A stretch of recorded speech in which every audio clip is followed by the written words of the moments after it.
Go for gold with Vital Gold, the ultimate A to Z multivitamin and mineral. On his adventure in Africa, Riaan Manser first heard the saying he now lives by: no food for the lazy man. This explorer certainly earns every bite, and today vital dietitian Andrea gives him some tips on eating for sustained energy.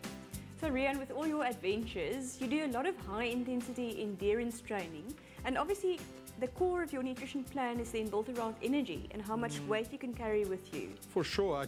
I mean, essentially that, you know, if I didn't have the fuel in the tank, I wouldn't be able to go the distance that I go. Well, it would be very limited. Which energy sources do you normally go for?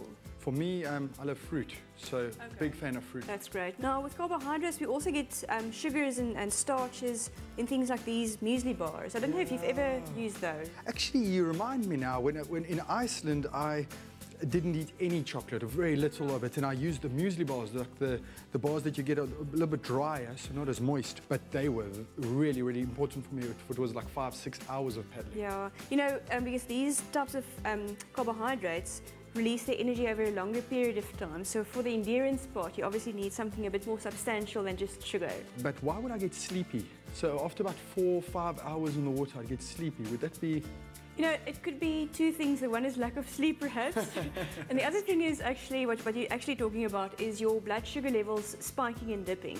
And that's where we talk about the glycemic index of sugars or carbohydrates, where for endurance sport you need the low GI. Because if you eat the higher GI, your blood sugar, yes, please do. Your blood sugar levels tend to spike and dip afterwards, and that's when you start feeling sleepy. Oh, okay. Yes. Often they combine nuts in there as well. So it's a combination of I think sugar and low GI carbohydrates. So it's short release and long release starches and sugars.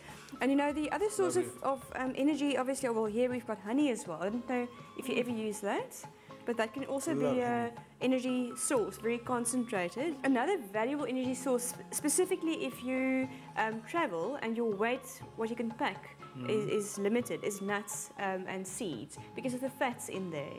If you look at peanut butter and nuts, it's probably one of your, or two of your most concentrated energy sources, because the kilojoule count of fats is a lot higher than proteins and carbohydrates. So that is concentrated energy. So imagine you had that in a squeezed tube that you could take with you.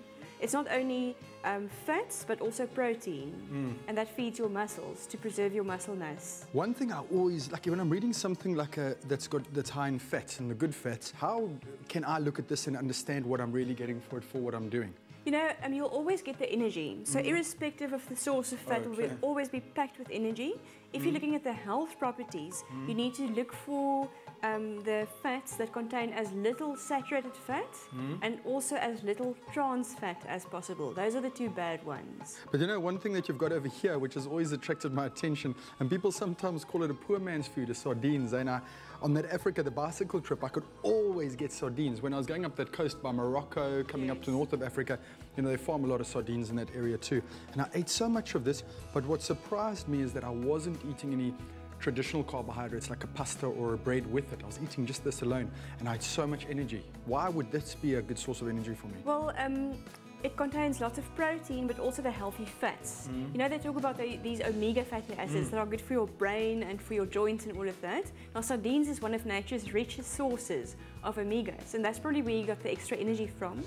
And once again, for a very small portion, it packs in a lot of kilojoules. One of the things I missed when I travel, you know, I can say I miss my girlfriend, miss my dogs, miss my pig, but I miss biltong.